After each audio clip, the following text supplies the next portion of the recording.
আজকে একটু চুলের পরিচর্যা করলাম। এরকম কালো স্মুথ চুল করার জন্য আমি কি করলাম দেখো। প্রথমে একটু আমি চায়ের লিকার নিয়েছি। চায়ের লিকারের মধ্যে 1 চামচ আমি কফি পাউডার দিলাম। ওর মধ্যে আমি আর 1 চামচ দেব অ্যালোভেরা জেল। অ্যালোভেরা জেল আমি কেনা দিয়েছি, তোমাদের গাছে থাকলে সেটা খুব ভালোই হবে। তো ওটাও আমি 1 চামচ এর মধ্যে দিয়ে দিলাম। দিয়ে ভালো করে মেশাতে হবে। এবার আমি ভালো করে এটা মিশিয়ে নেব।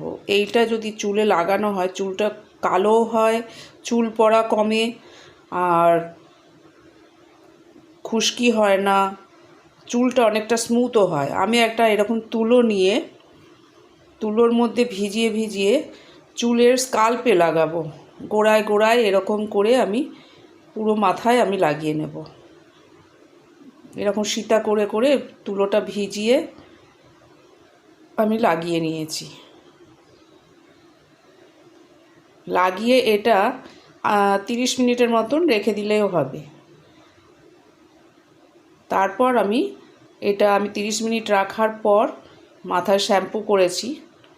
শ্যাম্পু করার পর চুলটা দেখো আঁচড়ালাম, কি সুন্দর স্মুথ হয়ে গেছে, আর পাকা চুলগুলোও কালো হয়ে গেছে।